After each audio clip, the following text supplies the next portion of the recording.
À partir de là, on peut tous canaliser. Et la pédagogie. Et la pédagogie. Sauf que beaucoup s'arrêtent, en fait, à la première, je dirais au premier levier, qui est cette capacité à se relaxer. Et en fait, ce qu'il faut, c'est apprendre à lâcher ce fameux contrôle. Je dois tout contrôler. Bienvenue, merci d'être avec nous. Voici cette nouvelle rencontre que l'on vous propose avec ce contexte que je vous donne tout de suite, se reconnecter à notre corps et notre esprit, évidemment, nous permettre de dépasser nos obstacles, qu'ils soient psychiques, physiques, émotionnels, être accompagnés vers un plein épanouissement de nous-mêmes à l'aide de techniques, de méthodes, en tout cas résolument tournées vers la libération énergétique et le fameux développement de nos potentialités insoupçonnées. Waouh, n'en jetez plus. Voici la thématique que nous allons aborder aujourd'hui avec mon invité, Yannick Vérité. Bonjour Yannick. Bonjour Marc. Vous l'êtes détenu ? Oh, sûrement pas. C'est pas facile à porter comme nom. C'est vrai. Et souvent, on me demande d'ailleurs... Si c'est un pseudo ou pas ? Ouais. Très souvent. Voilà, j'ai passé ma vie à répondre au nom, en fait. et évidemment, le premier truc, c'est qu'on se dit, Yannick Vérité, vous l'avez, quoi. Eh non, malheureusement. Vous l'avez non. Bon. Mais chacun détient la sienne, en fait. Alors, à choisir, je préfère m'appeler Yannick Vérité que Yannick Mensonge, quand même. Tant que faire. Ouais. Bon, bienvenue en tout cas sur ABC. Merci. Je suis très content parce que moi, je vous suis sur les réseaux, je regarde évidemment ce que vous faites. Ok. Et la masse de formations que vous proposez. Oui, j'ai cette chance de pouvoir, quelque part, être ouvert au fait qu'on puisse me donner de l'information. Et donc, j'adore créer des formations. D'où vient cette information ? D'où elle vient ? Je pense de notre capacité à ouvrir notre créativité. Ça, c'est important. Et puis, à pas résister. J'ai passé ma vie, en fait, à résister, à penser que c'était l'imagination. Et donc, vous avez refoulé ? Voilà. Je suivais les clous, j'étais dans des protocoles de kinésiologie, des protocoles bien installés. Et en fait, à un moment donné, je me suis dit, mais non, tu dois pouvoir créer ta propre réalité. Et donc, j'ai balayé, je me suis autorisé, en fait, à mourir. Et ce qui fait qu'en fait, effectivement, on crée régulièrement, donc avec ma collaboratrice aussi, des formations. Des formations. Ouais. Alors, il y a aussi, et évidemment, dans les thématiques qu'on aborde ici, et on a souvent des retours en ce sens, dès l'instant où on aborde et on met un mot, qui est le mot quantique. Ce mot quantique, il suscite beaucoup de réactions. Tout à fait. Il y a des gens il y a les anti presque, il y a les pros quantiques, et il y a ceux qui disent, ce mot, dès l'instant où on n'arrive pas à expliquer quelque chose ou à matérialiser quelque chose, on va le mettre. On dit, c'est du quantique. Est-ce que ce mot quantique, aujourd'hui, il est presque galvaudé ou utilisé à mauvais escient ? En fait, c'est vrai qu'il y a beaucoup d'opposants à ce terme en disant « oui, mais vous n'êtes pas scientifique ». Voilà, la médecine, la physique quantique, c'est pas ce que vous racontez, etc. Mais je pense qu'en fait, il y a eu un courant comme ça pour aller vulgariser ce mot-là. Et quantique, c'est quoi ? C'est le monde de l'information, en fait. C'est vraiment pour moi le monde de l'information. C'est pouvoir capter ce champ informationnel. Et le quantique parle de ça, en fait. Et quand on travaille sur quelqu'un, qu'on va libérer, par exemple, des mémoires, que ce soit des mémoires intra-utérines, etc., on va capter une information. Et pour moi, le fait d'aller capter cette information et d'aller ensuite la transmuter, on est vraiment dans ce terme de quantique, dans la mesure où rien n'est figé, en fait, et tout se transforme. Donc, effectivement, on en parle beaucoup de ce terme quantique, c'est à la mode aussi. C'est vrai, il y a presque un phénomène de mode. C'est à la mode. Quantique. Et je sais que moi, quand j'ai baptisé, quand je me suis retrouvé à me dire, OK, j'ai cette formation entre les mains, qu'est-ce que j'en fais? Comment je la nomme? Et en fait, une formation en énergétique, c'était pas ça. Parce que pour moi, l'énergétique, on n'était pas là-dedans. Je faisais déjà de l'énergétique, du Reiki, puis d'autres formations. On n'était pas là-dedans. On n'était pas dans le, comment dirais-je, dans le fait d'aller capter une information. On faisait passer une énergie. Voilà. Une énergie plus grande que nous, mais en tout cas, on est canal de ça.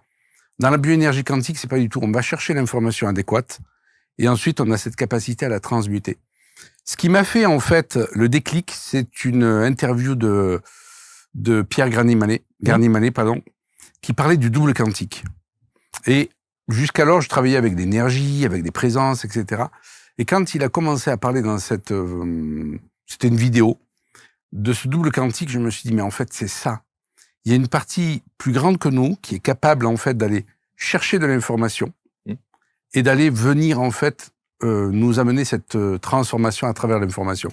Et je trouvais qu'il décrivait tellement le double quantique d'une manière merveilleuse que je me suis dit, mais en fait, c'est ça. On est vraiment dans le monde du quantique. Et donc, puisque c'était validé par ce chercheur, cet éminent chercheur, je me suis dit, mais ok, on peut aller là-dedans, en fait. On peut oser. On peut oser. On peut oser utiliser ce terme. Exactement. Quantique. C'est vraiment pour moi ce qui a été le déclic. Mais j'avoue que je suis resté pendant des mois à me dire, mais comment tu appelles cette formation? C'est pas de l'énergétique? Comment je me situe? Et c'est à la suite, donc, de cette vidéo. Ouais. Et effectivement, on travaillait avec le double quantique, sauf que lui disait qu'il fallait se mettre dans un certain état avant de se coucher pour pouvoir connecter ce double quantique. Et comme je travaillais déjà avec les présences invisibles et puis avec l'énergie, je me suis dit, tiens, on va connecter ce double quantique et on va aller voir ce que c'est. Et je me rappelle que le premier patient que j'ai eu, puisque j'étais encore ostéopathe à l'époque, ça a été un monsieur qui avait des problèmes d'alcool. Et je lui ai dit, écoutez, vous allez me servir de cobaye, en fait, pour voir si ça fonctionne. On va tester. Ouais. Je lui ai dit, si ça fonctionne pas, vous inquiétez pas, je ferai ce que je sais faire, etc. Et là, le gars revient en me disant 15 jours après, mais j'arrive plus à toucher une goutte d'alcool. Qu'est-ce que vous aviez fait? Rien. C'est ça qui est hallucinant. Rien. Et je me suis aperçu que le thérapeute, à part d'aller chercher l'information adéquate, n'a plus rien à faire à partir du moment où c'est le double quantique de la personne qui agit. Et je me suis dit, mais waouh, ce qu'il a raconté dans sa vidéo, ça fonctionne. Mais pour revenir à ce monsieur et ce cas particulier, vous le recevez en cabinet pour le coup? Je le reçois en cabinet. Qu'est-ce que vous lui dites? Et donc, je lui dis, on va aller voir les causes profondes de votre problème d'alcool. Parce qu'il était suivi par des psychologues, etc., sur ses comportements. Mais on n'avait pas mis à jour, en fait, les mémoires qu'il avait. Donc, il y avait des mémoires intra-utérines. Et en intra-utérin, ses parents avaient souffert d'une inondation. Ils avaient tout perdu dans une inondation. On retrouvait dans son arbre généalogique, pareil, des mémoires d'alcool. Et quand on allait plus loin, voire dans les vies passées, on retrouvait aussi. Et en fait, il a fallu que je tisse le fil d'Ariane entre toutes ces mémoires, là, et qu'ensuite, je connecte son double quantique avec une méthode que j'avais mis au point, et j'avais plus rien à faire, en fait. J'avais plus besoin de faire passer de l'énergie avec mes mains, etc. J'avais juste besoin d'aller chercher, en fait, les conflits qui étaient à la base. Ce que j'appelle le fil d'Ariane et le gros domino.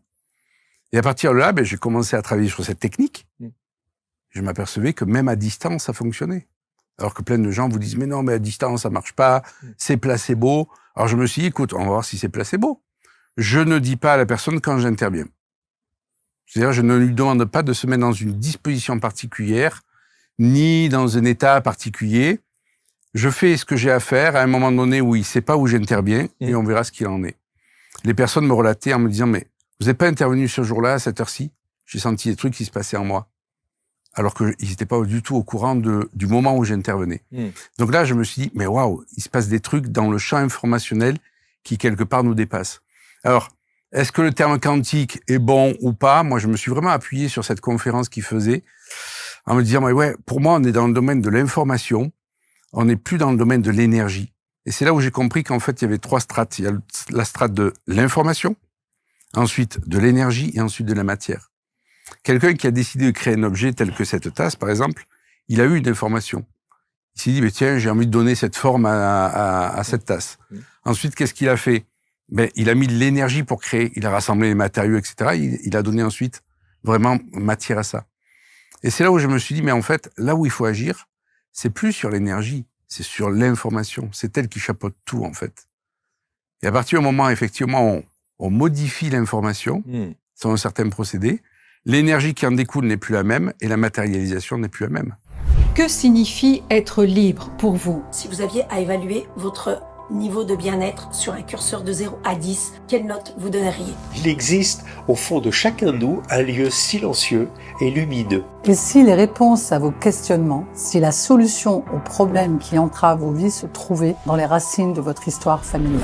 Alors venez nous rejoindre pour ce week-end magique Corps, âme, esprit. Organisé par ABC Talk les 15 et 16 mars 2025 à Montpellier. Durant cet atelier que je vous proposerai, je vous offrirai des techniques puissantes de maîtrise de l'énergie. Je vous guiderai à travers une expérience magnifique autour de votre respiration. Rejoignez-moi pour une exploration intérieure hors du commun. Vous découvrirez que la véritable guérison intérieure se trouve dans l'harmonisation du corps de l'âme et de l'esprit. On va s'amuser, on va jouer avec des tas d'exercices à mieux comprendre ce qui se passe dans ce bocal. Nous embarquerons pour un voyage intérieur qui vous permettra de rencontrer votre animal de pouvoir, votre allié spirituel. Inscrivez-vous dès aujourd'hui, vos ancêtres vous attendent et nous aussi. Alors, je vous attends nombreux et nombreux, réservez vos places et je vous dis à très bientôt. Rendez-vous les 15 et 16 mars à Montpellier pour ce nouvel événement ABC Talk. Prenez date dès maintenant. Ce week-end pourrait bien changer votre vision du monde et de vos potentiels cachés.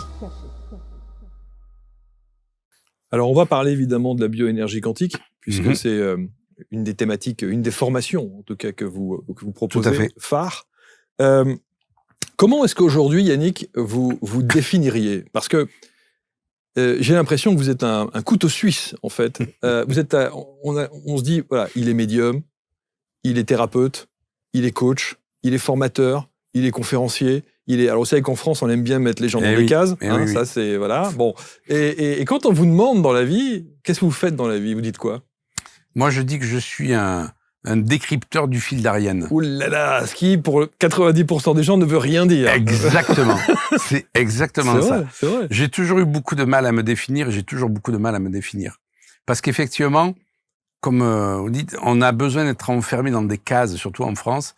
Et moi, je peux pas être dans une case. Pourquoi? Parce que je me sens vite enfermé dans un rôle.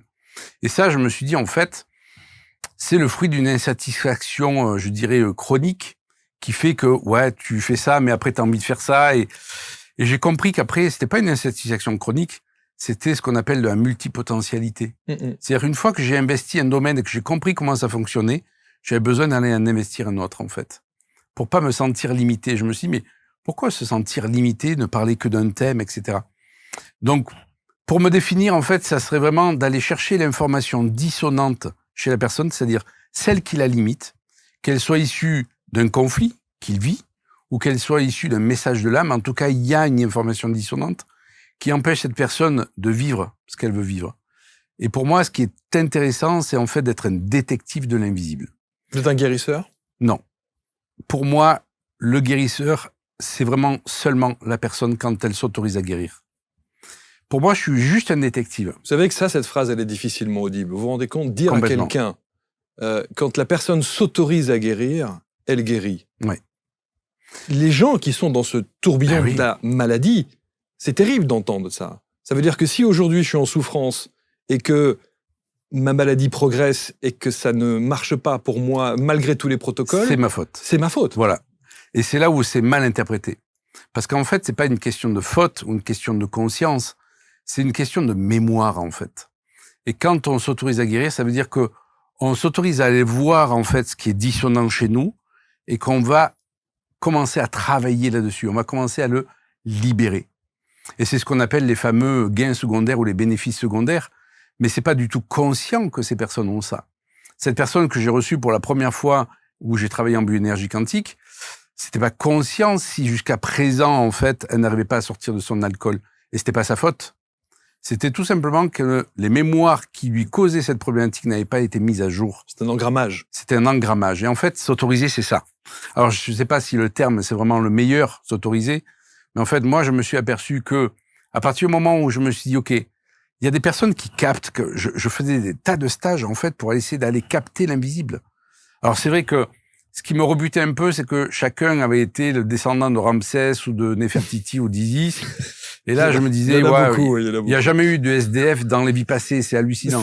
Voilà. Et donc, à partir de là, je me suis dit, mais c'est quoi ce monde de gens mystiques qui sont pas enracinés? Parce que j'étais quelqu'un d'ancré, kinésithérapeute, ostéopathe. Pour moi, c'est la matière avant tout. Mais j'avais ce désir de m'ouvrir à autre chose.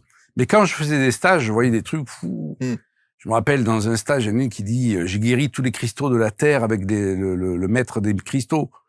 Je me suis dit, mais c'est quoi ces égos? Pas possible, en fait. Et donc, j'ai été très réfractaire à ça pendant très longtemps. Sauf que je me suis aperçu que dans les soins que je faisais, en ostéo, en kinésio, ben, j'avais des limites. Et la personne qui m'a ouvert les yeux là-dessus, c'est qu'elle avait une douleur de dos récurrente et elle venait me voir en ostéopathie. Et que, en fait, cette personne, à un moment donné, revient me voir quelques temps après pour autre chose. Et je dis, mais cette douleur que vous aviez là, je consulte ma fiche. Elle me dit, mais en fait, je suis allé voir quelqu'un qui travaillait avec vie passée, qui m'a enlevé, soi-disant, un couteau que j'avais dans le dos, et ça a disparu. Là, je me suis dit, tu vas aller voir cette personne. Et à partir du moment où je suis allé voir cette personne, elle a ouvert un espace chez moi en me disant, OK, on peut aller dans l'invisible, mais sans partir en cacahuète, en fait. Vraiment avec une ligne. Et plus j'ai travaillé là-dessus, plus les limites que j'avais, en fait, eh bien, elles s'estompaient. Ça veut dire que vous aviez besoin d'une validation de kiné-ostéo. Tout à fait. Rassurante. Ouais. Objective, concrète dans la matière, et puis ensuite en connaître les limites. Exactement. Et j'ai toujours fonctionné comme ça. Je pratique une technique, je vois les limites. À partir du moment où il y a des limites, ça me demande d'aller plus loin. Et c'est ce qui fait que je cherche toujours de plus en plus, en fait. Donc, médium, non, absolument pas. Je suis pas médium. Pourtant, vous j'ai seulement, mais j'ai seulement, en fait, utilisé, et ça, je l'ai appris avec un kinésiologue émérite pour moi qui s'appelle Andrew Verity, qui est un kinésiologue australien. Et j'avais un ami, donc kinésiologue, qui le faisait venir en France et qui nous a expliqué, en fait, que nous avons 9 fonctions cérébrales pour que notre cerveau fonctionne. Et ça me plaît quand on s'appuie sur la neurologie. Et que, en faisant travailler ces 9 fonctions cérébrales ensemble, on peut ouvrir ce qu'on appelle les perceptions extrasensorielles. C'est-à-dire qu'on est vraiment dans cette capacité, à chacun, de pouvoir utiliser quelque chose qui est, a priori, réservé à des élus, à des médiums, à des voyants, qui ont ce don. Et en fait, c'est pas un don. C'est juste qu'ils ont ces capacités extrasensorielles plus ouvertes que les autres. Mais on s'aperçoit que quand on les fait travailler, waouh! Et moi, j'en suis le premier exemple, c'est-à-dire j'étais fermé comme une huître. À partir du moment où j'ai commencé à faire travailler ces perceptions, ça s'est ouvert de plus en plus. Et je vois les personnes que je forme, sont des personnes qui sont pas du tout de cet univers, en fait, qui soit sont dans la fonction publique, dans le commerce et veulent se reconvertir. Et me disent, mais moi, je sais pas faire ça. Je sais pas imaginer, je suis pas médium. Mais on va travailler le cerveau, en fait. Et c'est de la neurologie. Et c'est ça qui est génial. C'est pas quelque chose de mystérieux. Alors, on parle beaucoup de la glande pinéale, il faut activer sa glande pinéale. Je l'ai fait pendant des années. J'ai médité pendant 7 ans, je suivais un maître indien. Tous les matins, je méditais pendant 2 heures. Pendant 7 ans, Pouf. J'avais pas de perception, en fait. Parce que j'essayais de faire taire mon mental. Bien sûr. Et plus j'essayais de faire taire mon mental, moins j'avais d'images. À partir du moment où j'ai changé la donne, on me dit, mais non, fais travailler tes perceptions. J'ai commencé à les faire travailler, et là, très très rapidement, j'ai eu des résultats. Sauf que je me suis aperçu que l'information que l'on recevait n'était jamais à 100% valide. En fait, l'information que l'on reçoit, ce qu'on appelle la canalisation, elle va automatiquement se passer à travers des filtres que l'on a, qui est notre système de données informatique, quelque part. Et que notre expérience vécue font qu'on a un référentiel, on a des images. Quand on parle, je sais pas moi, de puissance, quelqu'un va avoir Superman, l'autre va avoir une turbine, etc. Et que le cerveau nous envoie la meilleure image que l'on puisse comprendre. Et en fait, on doit la décoder. On doit décoder cette image et que le plus gros travail, en fait, dans la réception d'informations, c'est de décoder cette information. Je dis toujours, c'est pas parce que je vois une personne, un pendu, que cette personne a envie de se suicider. Peut-être que cette personne se sent prise à la gorge. Peut-être qu'elle est dans une vie qui l'étouffe. Peut-être que financièrement, elle se sent un peu comme ça. Et que l'image que je reçois veut effectivement dire une de ces interprétations. Mais pas forcément celle que j'ai d'emblée. Alors, vous avez dit une phrase juste avant que je trouve très intéressante et qui risque de conforter peut-être certains cartésiens purs et durs, voire zététiques. Vous dites à un moment donné, vous avez dit j'ai fait travailler mon cerveau. Les cartésiens zététiques disent mais tout est dans le cerveau. Or, vous parlez quand même de cette dimension autre qui fait que vous recevez de l'information. Donc, voyez le paradoxe qu'il peut y avoir. D'un côté, certains vont dire ça n'est que une espèce d'affabulation neuro quelque chose, et vous dites non, il y a une autre dimension qui permet justement de recevoir de l'information. Et vous dites je travaille avec le cerveau. Complètement. En fait, je le vois moi au niveau des élèves que je forme. Ils pensent tous qu'il y a besoin d'aller chercher un truc, que c'est quelque chose de presque de mystique, en fait, dans cette approche.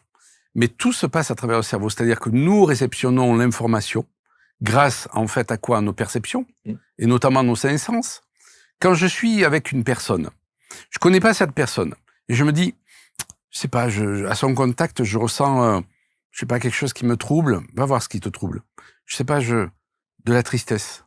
C'est bien un ressenti que l'on a. C'est quelque chose qui se passe dans le corps, et aussi grâce à notre cerveau, parce que c'est quand même le cerveau qui va traduire l'information. Et pour autant, je sais pas ce que cette personne elle a vécu. Par contre, si je vais creuser, vraiment dans mon ressenti, ce que je perçois, ok, je ressens de la tristesse. Tiens, je sais pas, il me vient une image d'un garçon. Je sais pas pourquoi il me vient cette image-là. C'est bien mon cerveau qui m'envoie cette image. Et quand je demande à la personne de la tristesse, un garçon, et que la personne vous dit oui, je viens de perdre mon enfant, ah ouais, j'ai bien ressenti quelque chose. À travers quoi? À travers mes cinq sens. Mais sauf que j'ai dépassé en fait cette simple sensation pour aller la décrypter. Et c'est ça qui m'intéresse, moi, c'est dans le décryptage de l'information qu'on ressent tous. Et les personnes qui me disent, mais moi, je ressens rien. Mais si, tu ressens. Tu ressens quand tu as de la joie, tu ressens quand tu as de la tristesse, tu ressens quand tu rentres dans une maison et tu te dis, je sais pas, je suis pas bien. On ressent tous. Mais sauf qu'on s'arrête à je ne sais pas. Et le plus gros ennemi qui a été pour moi, et je dirais pour toutes les personnes que je forme, c'est je ne sais pas. Je n'arrive pas à faire le lien entre ce ressenti que j'ai et qu'on a tous et l'interprétation qu'il peut y avoir derrière. J'allais vous dire, il y a décryptage et interprétation. Complètement. Et la difficulté reste, je pense, là. L'interprétation. Et le plus gros travail reste dans l'interprétation. Et bien sûr. Ça me rappelle une médium, puisqu'on parle de médium, 400 personnes, elle passe à Avignon, une Canadienne, je tairai le nom bien entendu, et là tout le monde est en engouement et veut vraiment un message, etc. Moi, je connais l'organisateur, il me dit, écoute, si tu veux une consultation, vas-y, je peux t'en avoir une.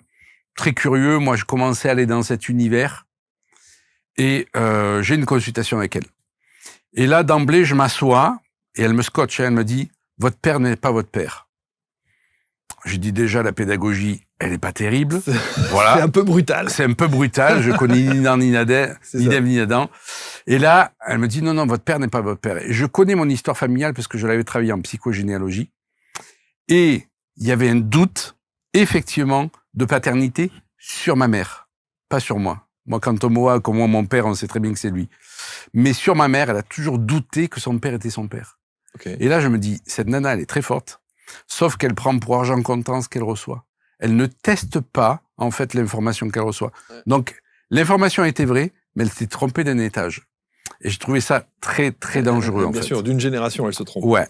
Là, je me suis dit, si je suis quelqu'un de fragile, je vais voir ma mère, je dis, maman, tu as trompé papa, mais c'est dégueulasse ce que tu as fait. Ou dis-moi, etc. Je me dis, ça peut être très destructeur. Et donc, en fait, j'ai compris que la fermeture que j'avais dans ce domaine de l'invisible, c'était en fait une précaution. Je pouvais pas y aller sans précaution. Et la précaution, c'était quoi? C'était de tester l'information que je recevais. Sauf que tester l'information, et notamment sur le cas des médiums, on reproche souvent aux médiums lorsqu'ils reçoivent l'information, de poser 10, 15, 20 questions dans la foulée. Ce qui fait qu'on se dit, bah évidemment, au fur et à mesure de poser des questions, on en arrive et à un résultat final, et elle y est allée par déduction. Donc c'est pas une médium. Non. Alors, et c'est ça l'interprétation, le travail de l'interprétation qui est délicat. Parce qu'elle reçoit l'information, soit elle la délivre brute de pomme comme elle l'a fait avec vous et c'est dangereux, soit elle prend son temps et elle va commencer à questionner, à chercher, etc. Et on se dit, ouais, mais à force de poser des questions, évidemment... Logique. Donc, c'est ce juste milieu qui est délicat. Exactement. Et donc, ce que j'enseigne, moi, dans mes formations, et le processus par lequel je passe, n'est pas un phénomène de questionnement. C'est vraiment de partager l'information en disant, voilà, à cette personne, mais écoutez, moi, j'ai l'information d'une personne qui a un nœud autour du cou, comme ça. C'est vraiment l'information que je reçois. Pour moi, ça pourrait vouloir dire que c'est cette situation, voilà. J'ai un champ d'interprétation, sauf que l'énergie que je ressens quand je vous place dans cette situation, dans cette interprétation, etc., pour moi, ça me dit que le nœud autour, là, c'est plus une contrainte financière que vous avez. Je sens que vraiment l'énergie m'appelle là, et c'est vraiment, quand je place votre énergie, je sens votre énergie qui fait ça. Mais comment vous le sentez? Bien, en fait, je vous ai placé dans chaque situation, et j'ai senti dans mon corps que l'expansion se faisait comme ça. Et en fait, pour moi, ça veut dire que c'est ça. Est-ce que ça vous parle, la contrainte financière que vous avez? Qu'aurait dû faire la médium? De quelle manière elle aurait dû aborder le ressenti qu'elle a eu avec vous? Elle aurait dû me dire, voilà, pour moi, je sens que il y a un non-dit au niveau d'une paternité. Est-ce que déjà ça vous parle, cette histoire? Est-ce que vous êtes au courant de votre histoire ou me dire, tiens, est-ce que vous rencontrez pas telle difficulté dans votre vie qui pourrait faire penser que il y a un conflit par rapport à la paternité? Le père n'est pas le père, ça vous parle? Et je suis très, très à cheval sur ce processus de ne pas affirmer les choses, mais de les amener en collaboration avec la personne. Je reçois cette image, elle peut vouloir dire ça, ça et ça, donc je peux avoir plusieurs interprétations. Et pour moi, l'interprétation la plus logique, ça serait ça. Est-ce que ça vous parle? Et ce qui fait qu'en fait, à la personne, on va lui poser une question. On va pas lui poser une série de questions, en fait. Combien de fois je suis allé voir des médiums qui m'ont dit le prénom de Chantal, ça vous parle? Ou tel prénom? Déjà, oui. Si tu tombes juste, là, la confiance. Si tu tombes pas juste, non, moi, j'ai pas de Chantal dans mon environnement, quoi. Trop de questions tuent la question, en fait. Oui. Trop de questions tuent la question. Et effectivement, on n'est plus dans un phénomène de perception, on est dans un phénomène de questionnement. Et je suis vraiment à cheval, moi, quand on fait du scan, de pouvoir, en fait, ressentir d'abord les choses en soi. L'image que j'ai reçue, est-ce que c'est la bonne interprétation? Je prends un exemple. C'est dans une formation. Il y a 2 élèves qui travaillent ensemble.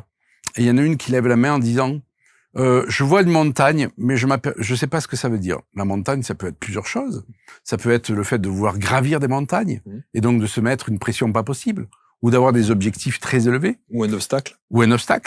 Je lui dis, OK, tu es devant cette montagne, qu'est-ce que tu fais? Tu la gravis, tu passes... Elle me dit, j'ai pas pensé à ça. Qu'est-ce que tu fais? Non, je fore en fait un passage sous la montagne. OK, super. Quand tu fores là, tu t'arrêtes, qu'est-ce que tu fais? Elle me dit, non, je traverse. Là, elle me dit, non, mais j'ai une image, c'est pas possible, j'ai un plat de pâtes. J'ai un plat de pâtes à travers la montagne. Elle me dit, mais c'est n'importe quoi le scan, c'est n'importe quoi. Je dis, non, toi, c'est ton système, en fait, de données qui est en train de travailler. Il faut que tu décryptes ça. Ça te fait penser à quoi, ça, derrière les plats de pâtes? Pour moi, c'est l'Italie. OK, tu vas comment en Italie? Oui. Je traverse un tunnel. En quoi ça parle à la personne? Et la personne, elle fait, mais je suis italienne, et ça fait des années que je suis plus en Italie, et j'ai vraiment le souhait d'y retourner, mais j'ai pas le temps. Elle lui a pas posé de questions, en fait. Elle est juste allée décrypter l'information qu'elle recevait. Et en fait, je dis toujours, moi, à mes élèves, ne doutez jamais de l'information que vous avez. Par contre, allez travailler sur l'interprétation. Parce qu'une montagne, ça peut être, ouais, je suis devant une montagne, j'y arrive pas. Je dois gravir une montagne, donc c'est très élevé. Ou alors, je fore une montagne et je suis sous le tunnel Mont Blanc. Est-ce que ça veut dire, Yannick, que vous êtes un adepte de ce dicton qui dit que la première intuition est toujours la bonne? Pour moi, c'est pas une intuition, en fait. Quand on travaille sur les perceptions transsensorielles, c'est pas une intuition. Pour moi, l'intuition, elle a un caractère fugace et, je dirais, involontaire. C'est comme si elle vient à nous. Elle s'impose à nous, une intuition. On ne demande pas d'avoir une intuition sur quelque chose. C'est, tiens, cette situation, je sais pas, il y a quelque chose qui me dit que je la sens pas. Et souvent, l'intuition, elle est rattachée à je ne sais pas. C'est-à-dire que très souvent, on n'écoute pas. C'est vrai. Et on se dit après, mais j'aurais dû écouter, mais je savais pas ce que ça voulait me dire. Alors que la canalisation, c'est non, je me branche sur cette personne, et là, à l'instant, je veux une image. Ouais, c'est-à-dire qu'on fait l'effort d'eux. Ouais. OK. Je veux une image. Tu m'envoies cette image dans les 20 secondes. J'ai l'image. OK. Maintenant, c'est qu'est-ce que je fais de cette image? Et le plus gros travail va commencer à partir de la réception de cette image. Sauf que vous faites ce travail de canalisation, mais quid des personnes qui, vous croisez quelqu'un, vous êtes dans une soirée, ou vous êtes en train de dîner, vous n'êtes pas connecté nécessairement à cette personne, mais vous avez l'information qui vous arrive. Alors, le gros avantage, c'est qu'on peut se mettre en mode off et en mode on. Donc moi, la plupart du temps, je suis en mode off. C'est quand je prends le métro, comme j'ai fait pour venir là, dans cette émission, je me suis pas mis en mode on, sinon on est submergé, c'est invivable. C'est ça. Par contre, j'ai une personne qui me demande d'être scanné, là, je me mets en mode on. Et donc, c'est cette maîtrise qu'il faut avoir, en fait. Qu'est-ce qui m'a amené cette maîtrise? C'est toujours le fruit de mes expériences. J'ai été, je dirais, en contact avec une guérisseuse, qui se disait guérisseuse, sauf qu'elle n'avait pas la maîtrise de ses perceptions. Et dès qu'elle rentrait dans un environnement, elle avait la scène. Et je me rappelle avoir fait un stage, c'était donc un endroit à Avignon, dans un appartement. Et là, cette personne commence à avoir des nausées et va aux toilettes pour vomir, en fait. Et elle me dit, mais je peux pas rester dans cet appartement. En fait, il y avait le siège de la commandante tour et il y a eu des interrogatoires musclés dans cette pièce-là. Je me suis renseigné auprès de ma mère qui connaissait bien l'histoire d'Avignon. Elle m'a dit oui, effectivement, sur cette place-là, il y avait la commandante tour. Et je me suis dit, mais non, tu peux pas être submergé par tes perceptions. Tu en deviens victime. Oui. Et c'est invivable. C'est et pour donc, ça cette que personne souvent, tombait malade. C'est ça. Beaucoup de personnes disent à quel point ça devient infernal, quoi. Complètement.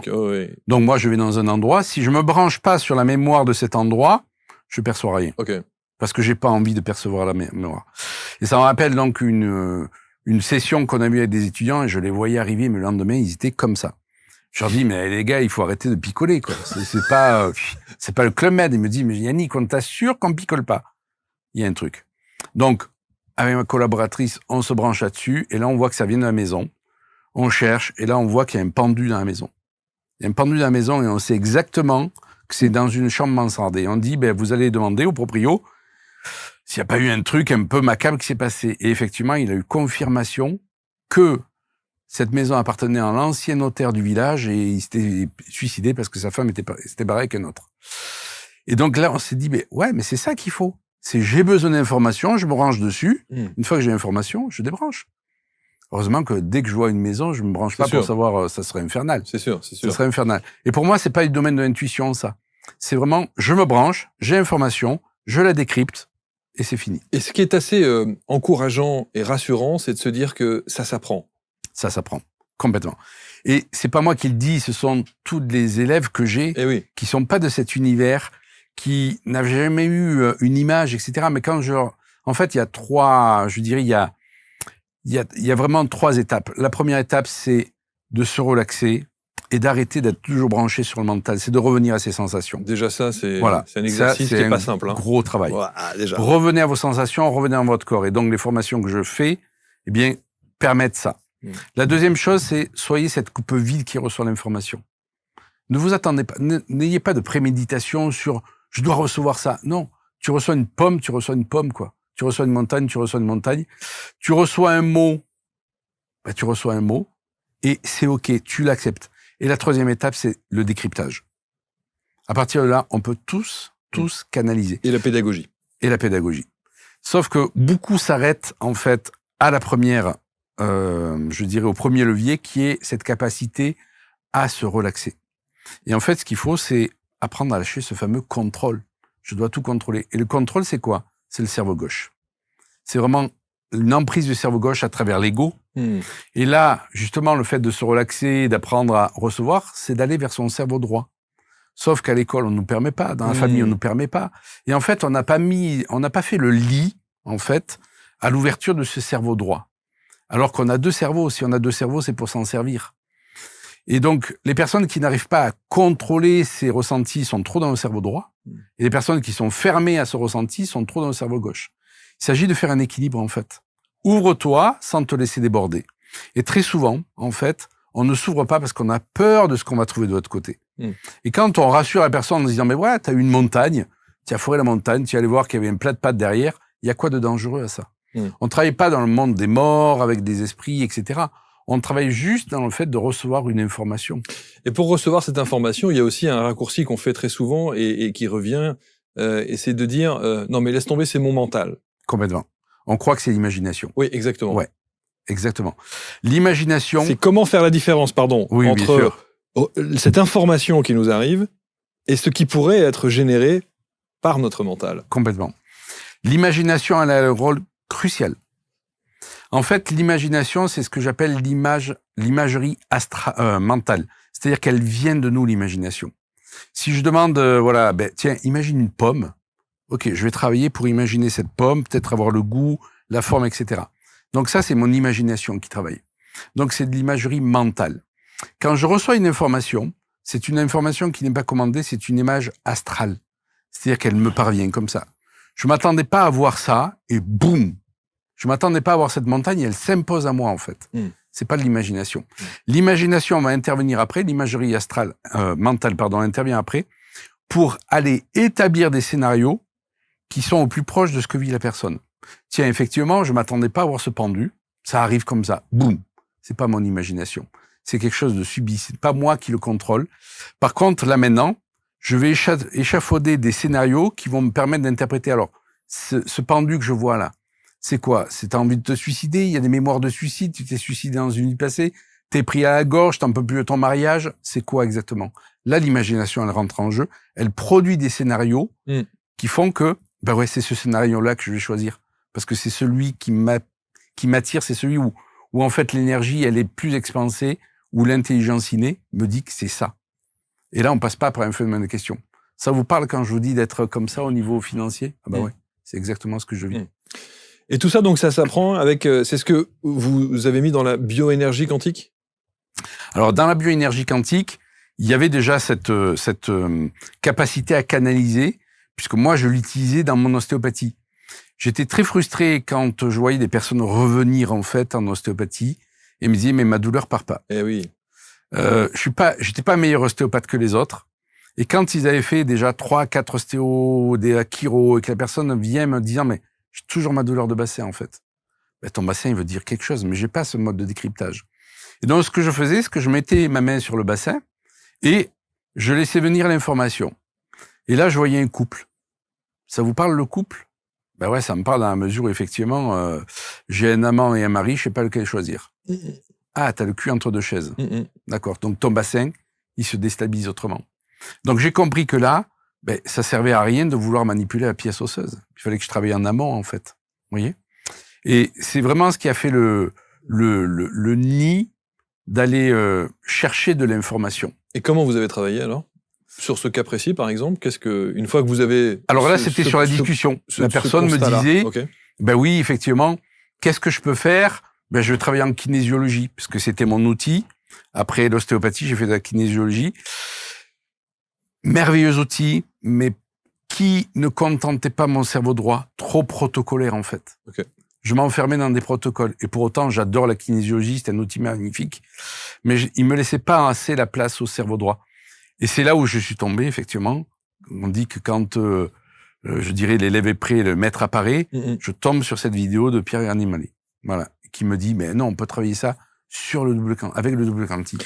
Alors aujourd'hui, et quand vous allez sur le site de Yannick Vérité, vous verrez, il y a moult informations, moult formations, il y a plein de choses.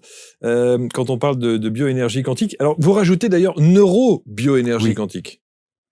Pourquoi? Parce qu'on travaille beaucoup avec cette neurologie, et que pour que, je dirais, un moteur puisse fonctionner, il faut lui permettre d'avoir ce qu'il faut, en fait, à ce moteur, c'est-à-dire de l'eau, de l'huile, du carburant, etc.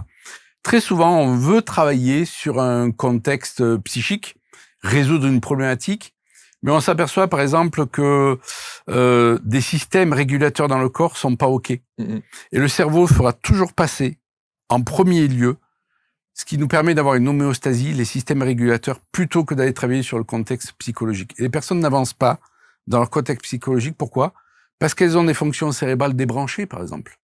Elles ont ce qu'on appelle des fusibles. On connaît en kinésiologie le VC10. En fait, on a des fusibles dans le corps qui, tant qu'ils sont pas réenclenchés, sont des fusibles énergétiques, le cerveau ne va pas donner d'énergie à la correction psycho. Et en fait, il faut d'abord réguler tout ce système-là pour pouvoir ensuite travailler sur le contexte psycho. Ben, c'est comme un moteur. Vous pouvez pas, vous dire, ben, tiens, je pars pour aller en Allemagne. S'il faut faire la vidange, et puis vous avez des composants qui sont pas OK, en fait. Il faut faire la révision. On fait d'abord cette révision, ça c'est la neuro, pour ensuite travailler sur le contexte de la personne. Une personne, par exemple, qui a une dépression, on peut pas travailler sur l'aspect psycho-émotionnel de la dépression si on va pas voir la porosité intestinale, par exemple. Pourquoi? Parce que cette porosité intestinale fait que la personne ne va pas assimiler les acides aminés qu'il lui faut pour pouvoir ensuite, je dirais, sécréter, fabriquer les bons neurotransmetteurs. Donc, elle va rester dans sa dépression parce que au niveau physiologique, c'est pas OK. Alors, vous savez qu'en disant ça, vous allez vous mettre à dos une certaine industrie qui préconise plutôt des petites pastilles à tout va. Alors qu'il y a d'autres méthodes, visiblement. Mais on est obligé, évidemment, de dire ici qu'on ne se substitue pas à un avis médical. Complètement. On est bien d'accord. L'idéal, c'est vraiment de travailler en collaboration. Exactement. Ils sont pas toujours d'accord, mais moi, Mais ça s'ouvre quand même. Oui. On sent qu'ils ont, voilà, il y a autre chose. Moi, je reçois des médecins, des chirurgiens qui viennent effectivement travailler sur cet aspect-là parce qu'ils s'aperçoivent qu'il y a autre chose. Je prends par exemple le burn-out. C'est quelque chose, on peut vite récupérer un burn-out. Et moi, je recevais beaucoup dans ma clientèle des personnes qui traînaient dans le burn-out. Pourquoi? Parce qu'on travaillait juste sur l'aspect médicamenteux, aussi psychologique, mais on ne travaillait pas sur l'aspect neuro, c'est-à-dire qu'un burn-out, vous avez des tas de fusibles qui ont lâché, les fonctions cérébrales ont lâché, il y a un intestin qui est hyper poreux, parce que le stress a laminé, je dirais, la muqueuse intestinale.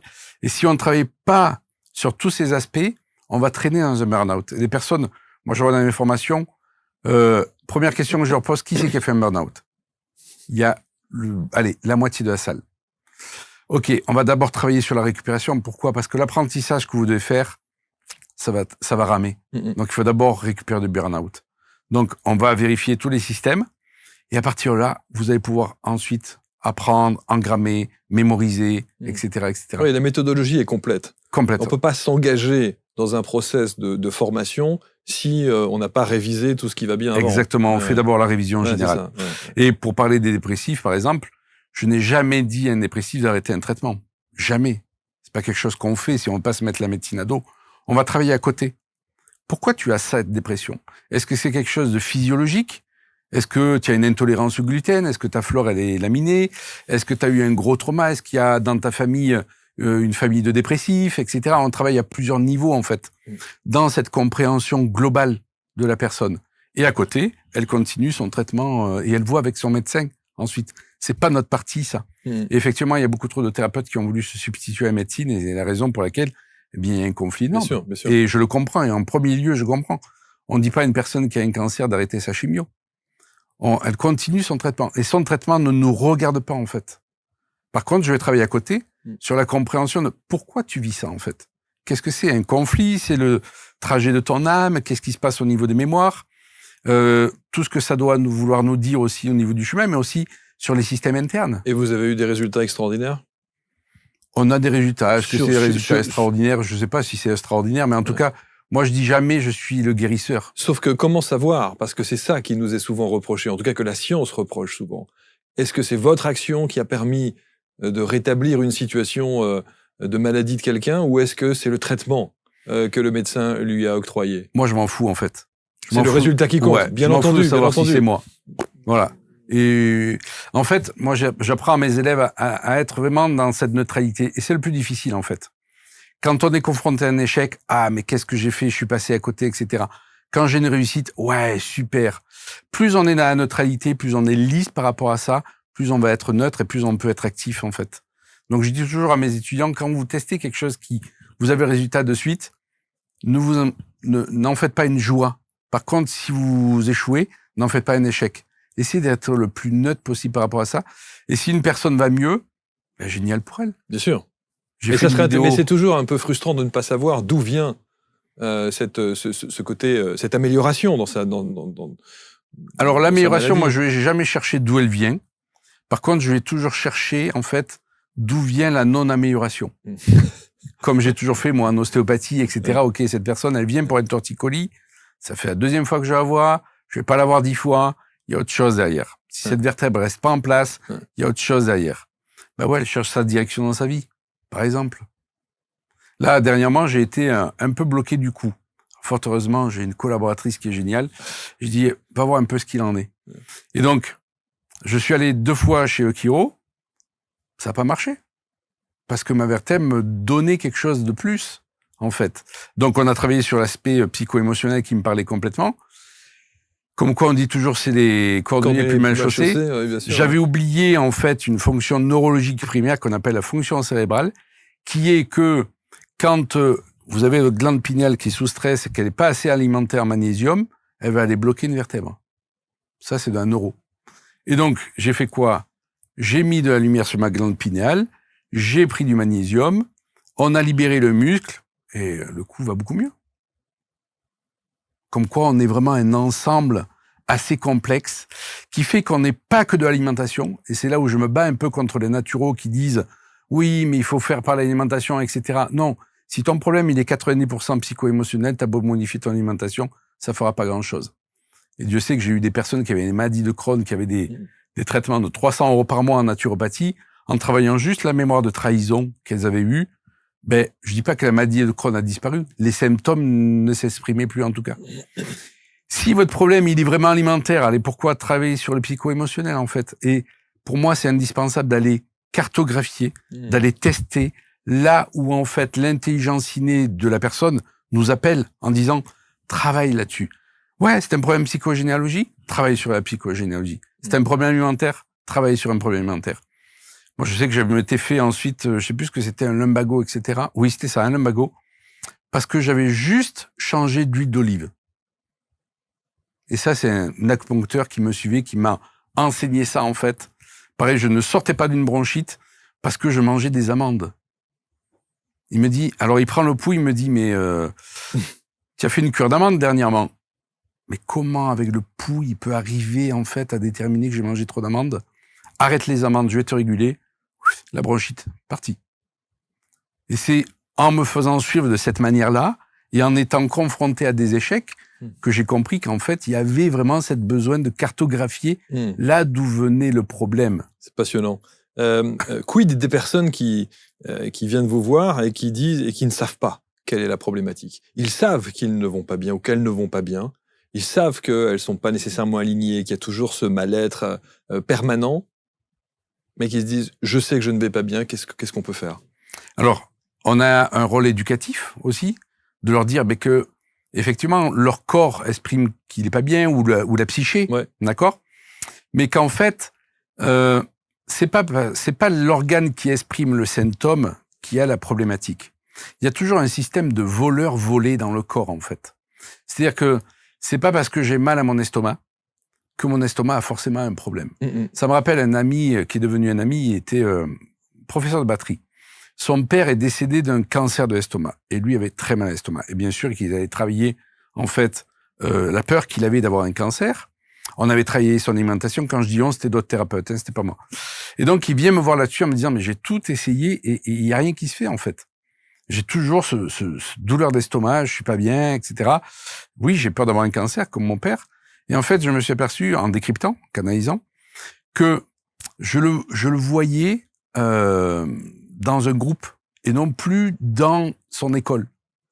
Et en fait, il avait la frustration de ne pas jouer dans un groupe de batterie. Mais non. Ouais. Il a joué dans un groupe, il a créé ce groupe, douleur d'estomac, elle est partie toute seule. Alors, tout n'est pas de ce ressort-là. Pour peu, il aurait pu avoir un ulcère, et là, ça aurait été une matière médicale. Bien sûr. Et en fait, pour moi, ce qui est important, c'est en ça que je disais que je suis un détective. Je cherche les indices, par la canalisation, par des tests, la voie qui me mène au gros domino. C'est vraiment là où je vais pouvoir agir. Parce que on avait déjà agi sur l'alimentation. Et donc, ce gars-là, c'est pareil. Il y a plein de choses qu'il mangeait plus et c'est pas pour autant qu'il allait mieux. Ça me rappelle, tiens, l'histoire d'un gamin qu'on m'avait amené et qui était allergique. Et plus on lui enlevait des choses au niveau de son alimentation, plus il devenait allergique à plein de choses. Et en fait, je teste. Si c'est d'ordre alimentaire, c'est pas d'ordre alimentaire, c'est d'ordre psycho-émotionnel. Ce gamin était branché sur son père qui avait vécu en fait une séparation très dure parce qu'on l'avait mis en colonie de vacances. Et en colonie de vacances, on l'obligeait à manger plein de choses qu'il voulait pas. Et le gamin reprenait ça. On l'a juste débranché de l'histoire de son père.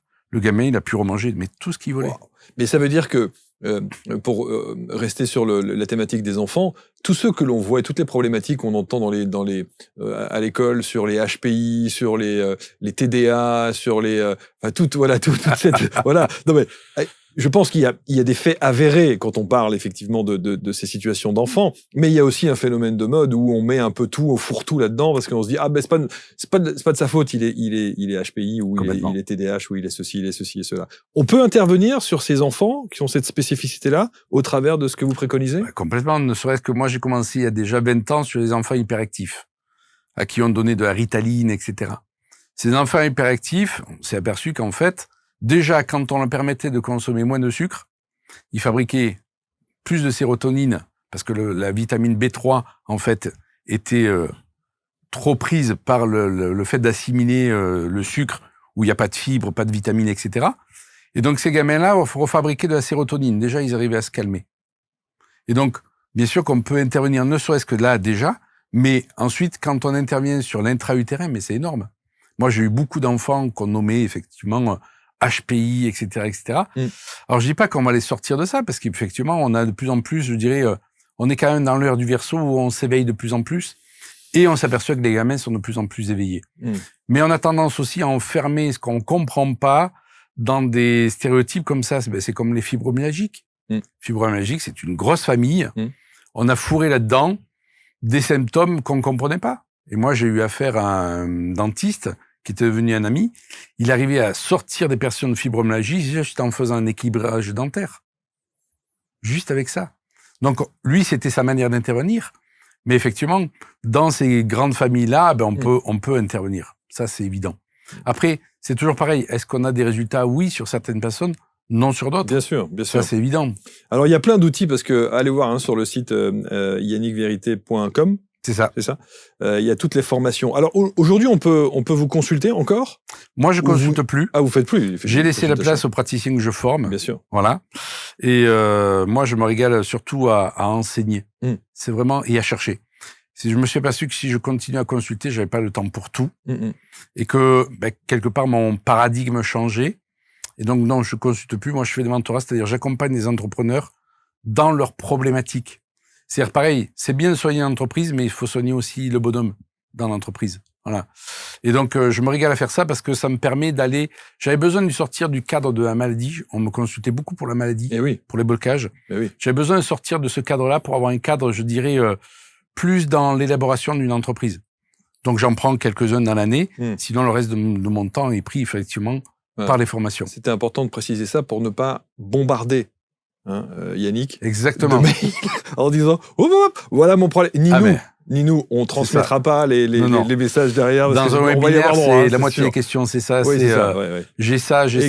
Exactement. Et quelque part, j'ai fait le tour de la question. Et c'est ça, en fait, mon profil à moi, mais j'ai mis du temps pour comprendre, c'est qu'une fois que j'avais fait le tour de la question, j'avais compris comment ça fonctionnait. Je donne le mode d'emploi à d'autres personnes pour qu'ils puissent travailler là-dessus. Et moi, je vais expérimenter d'autres domaines, en fait. Alors, quand on est quoi? On est praticien en bioénergie quantique? Alors, il y a plusieurs formations. Je dirais que mon cheval de bataille un peu, c'est vraiment le quantiscan. C'est apprendre déjà à se servir de ses perceptions. C'est comment ça fonctionne, cet invisible, pourquoi je peux capter une information et comment mon cerveau rentre en ligne de compte là-dessus. Donc, c'est déjà permettre à son cerveau de travailler là-dessus, de travailler avec de l'intelligence innée. L'intelligence innée, c'est cette force de guérison qu'on a à l'intérieur de nous. Et ensuite, ça, c'est un mode de lecture. On fait que de la lecture, mais on apprend à lire de façon très, très claire l'information. Ensuite, OK, je fais quoi de cette lecture? J'ai vu que le conflit était là. Là, ensuite, il y a des outils de libération. Je ne parle pas d'outils de guérison, parce qu'on ne promet jamais quoi que ce soit à la personne, c'est des outils de libération. Je libère l'information. Ensuite, le guérisseur intérieur de la personne fait ce qu'il doit faire. Les outils de libération, c'est la bioénergie quantique, notamment. Et on a un nouveau-né qui est né, qui, lui, je pense vraiment partir à l'international, c'est Deeply. Déprogrammation émotionnelle et énergétique des processus limitants inconscients. Avec ma collaboratrice, on n'a pas choisi de faire ça, sauf qu'on disait, OK, la bioénergie, c'est génial, parce que on a vraiment des libérations qui sont waouh, sauf que on aimerait que la libération de l'émotion soit beaucoup plus rapide. On aimerait vraiment que la personne, elle passe d'une émotion de « j'ai peur, j'ai vraiment peur de ça » à « allez, on doit pouvoir passer avec la magie de notre cerveau à « allez, en 3 minutes, j'ai plus cette peur ». Mais on n'a pas l'outil pour faire ça. La bioénergie, en fait, elle enlève les pollutions, elle va traiter les mémoires, etc. Mais on n'avait pas l'outil pour passer, en fait, rapidement à un autre état. Donc, je connaissais le FT, le MDR, etc. pour l'avoir pratiqué, mais il n'y a pas l'outil. Donc, qu'est-ce qu'on a fait? On l'a créé. On l'a canalisé. On a canalisé. Le plus fort, c'est qu'on a regardé ensemble une série Netflix, et en regardant cette série dont je tairai le nom, on s'est dit, mais là, il y a eu un fragment comme ça, et là, on s'est dit, mais il y a le modèle. Il y a le modèle, allez, on va se mettre en ouverture, et c'est dans une session Quantiscan qu'elle me dit, Aurore me dit, mais tu te rappelles de ce qu'on a vu sur cette série? On va la mettre en application. Là, je demande dans le séminaire une personne qui a une peur. Et c'est une personne qui vient, qui dit, mais j'ai atrocement peur de la solitude, je peux pas rester seul chez moi. Ok, on va faire ça. Donc, je fais le processus. Là, je dis, comment tu te sens? Elle me dit, mais je la touche pas, je fais pas de mode oculaire, je fais pas des tapotements, je la questionne pas, je lui dis pas de se répéter des phrases. Je fais un processus qu'on appelle la supraconscience. Et là, elle me dit, mais j'ai plus à peur. Ok, ce soir, tu fais quoi? Ben, ce soir, je dois rester chez moi, mais je veux aller chez des amis. Non, non, tu restes chez toi. Le lendemain, elle arrive. Elle me dit, mais waouh, j'ai passé la plus belle soirée de chez moi. J'ai passé la plus belle soirée chez moi, seul. Là, on s'est dit, mais ça fonctionne. Donc, je demande à ma collaboratrice, qu'est-ce que tu as comme peur? Là, elle me dit, moi, j'ai peur du vide. Ok, je lui fais la session. Et donc, elle me dit, mais je me mets au bord du Grand Canyon. Il y a un précipice, là, une paroi vitrée. Elle me dit 5 minutes après, j'ai plus rien. Ok, ça fonctionne sur les peurs. On se retrouve 15 jours après sur un bateau. On est invité par des amis sur l'île des Ambiers. Et là, je me rappelais plus qu'elle avait elle avait le mal de mer, en fait. Elle me dit, mais je suis pas bien. Sauf que on doit loger sur le bateau. Il y a plus de logement dans l'hôtel. Je dis, ben écoute, on va essayer. Moi, j'essaye toujours, en fait. Et là, ça a été un peu plus compliqué. 10 minutes. 10 minutes, mal de mer fini. Mais quand je dis mal de mer fini, c'est fini de sa vie. C'est-à-dire qu'elle monte sur un bateau, elle n'a plus jamais eu le mal de mer. Alors qu'on sait que pour se débarrasser d'un mal de mer, c'est compliqué. Bien sûr. Je l'ai pas touché, j'ai pas fait de point d'acupuncture, j'ai pas fait de mode oculaire, j'ai pas fait de tapotement, j'ai rien répété. Juste dans ce travail de l'information dans l'invisible, en fait. Et ça, cette méthode s'appelle Deeply. Déprogrammation émotionnelle énergétique des processus imitant inconscient. Combien de temps de formation, que ce soit pour bioénergétique? Alors, bioénergie, il y avait un gros module avant, c'était 1 an et demi de formation. Ah oui. Et on s'est dit, c'est trop compliqué, c'est trop lourd. On l'a réduit à 3 semaines de formation en présentiel ou en distanciel, avec des modules, des lives, et on s'aperçoit que c'est aussi efficace, en fait. Et là, le modèle Deeply, lui, c'est 8 jours. 5 jours d'expérimentation et 3 jours de supervision pour, en fait, confronter les personnes aux difficultés qu'elles ont eues, etc. Et on s'est dit, bon, c'est peut-être lié à notre faculté qu'on a depuis des années à travailler là-dessus. Et en fait, on a formé une première tranche de personnes qui avaient fait juste le Quantiscan, donc qui avaient appris un peu à canaliser, qui n'étaient pas forcément thérapeutes. Je pense à Sylvana, par exemple, qui a une pizzeria, donc rien à voir, et qui maintenant est installée et arrive à dipliter mais d'une force. C'est incroyable. Et j'ai dit, je demandais juste, tiens, moi je sens un plafond de verre à un moment donné. Elle est arrivée à trouver l'information, à me la lire d'un certain aspect, et j'avais jamais pris conscience de ça dans ma vie, en fait. Et je me suis dit, waouh, c'est super puissant comme technique. Et en fait, on l'a pas créé, on l'a canalisé, on l'a déposé, on l'a testé pendant 1 an et demi, hein. En fait, vraiment de la délivrer. Mais en fait, quand on est ouvert, c'est ce que je voulais dire, c'est qu'on reçoit des cadeaux. Mais il faut savoir les interpréter. Il faut pas prendre tout pour argent comptant, en fait. Et vous en avez même fait un verbe. Oui. Diplité. Ouais. et vraiment, les praticiens qui ont été formés à ça, mais nous disent, mais waouh! On a Maud, par exemple, qui est une coach, qui me dit, mais j'ai multiplié par 10 la vitesse de coaching. C'est-à-dire qu'avant, je posais beaucoup de questions pour savoir, etc., etc. Là, elle me dit, je travaille au niveau précis. Elle me dit, mais en 5 minutes, je fais péter les peurs. Mais donc, les peurs. Donc les phobies aussi. Les phobies, les peurs, les addictions. C'est très, très rapide. Mais là, c'est là où je suis quand même halluciné de me dire que le corps médical devrait se pencher là-dessus, ou devrait vous contacter en disant « Attends, viens voir un peu ici, essayons de voir de quelle manière on pourrait mettre des synergies en communes en place. » Je sais que ça se fera, alors pas forcément sur cette technique-là, mais par exemple, les barreurs de feu sont rentrés dans les hôpitaux. Oui, bien sûr. Mais certains médiums aussi. Voilà. Donc je me dis, il y a une ouverture qui se fait et on avance vers ça. Après, on contrôle pas le temps. Nous, on met les choses à disposition. Si ensuite des médecins veulent travailler avec nous, très volontiers. On aimerait vraiment travailler sur cette technique avec les sportifs de haut niveau. Pourquoi ? Parce qu'on a une élève donc qui a fait cette technique et dont le mari est entraîneur de rugby à un haut niveau. Et en fait, elle a intervenu sur toute l'équipe. Et on peut faire ça sur des groupes. Et je l'ai fait, moi, dans des séminaires où, en fait, on diplite tout le groupe pour lever des barrières communes. Je l'ai fait il y a 2 soirs sur une promotion. Ils se prenaient un peu trop la tête avec le test, le référent, enfin des outils qu'on utilise en bioénergie. On les a diplités. Ça m'a mis 5 minutes. Les a diplités. Ça me fait penser à un truc de... c'est un Star Wars ou un Marvel. Bzz, je te diplite, hop là, et puis terminé. Ah mais, en fait, c'est mon univers.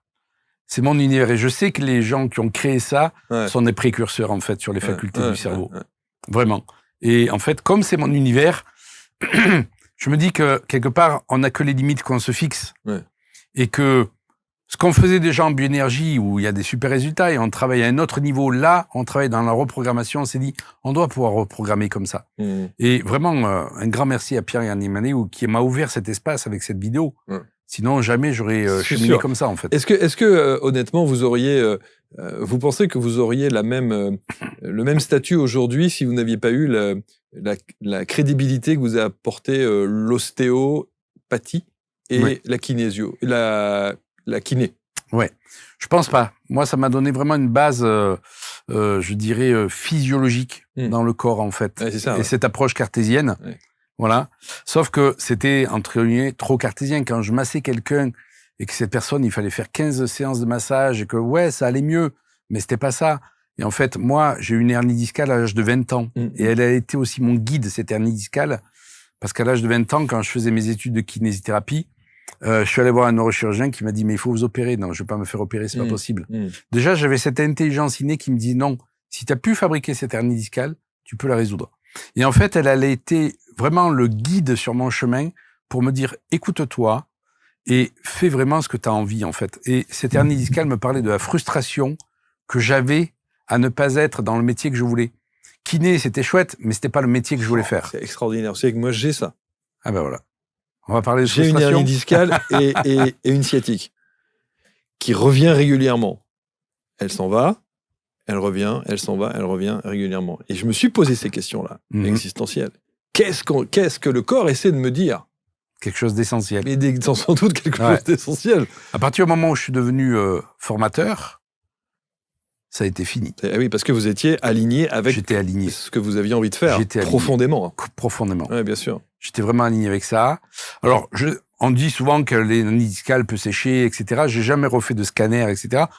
En tout cas, j'ai plus mal au dos, en fait. Ça a été fini. Alors qu'avant, j'étais tout le temps chez ostéo. Ça a été fini. Wow, ça va donner beaucoup d'espoir à beaucoup de gens, j'en suis sûr. Alors, encore une fois, aujourd'hui, Yannick ne consulte plus, mais il a suffisamment aujourd'hui de personnes formées susceptibles de répondre aux problématiques des gens. Je crois même que vous avez mis un annuaire sur le site. L'annuaire, il n'y a pas beaucoup de monde. On me dit souvent, il n'y a pas beaucoup de monde, etc. Je tiens vraiment à ce que les personnes qui soient référencées par l'école soient des personnes qui soient suivies, supervisées. On n'est pas là pour contrôler les gens, c'est-à-dire moi je forme, après les gens en font ce qu'ils veulent. Bien sûr. Par contre, si j'envoie quelqu'un chez un praticien, je veux que ce praticien fasse ce que je lui ai enseigné quelque part.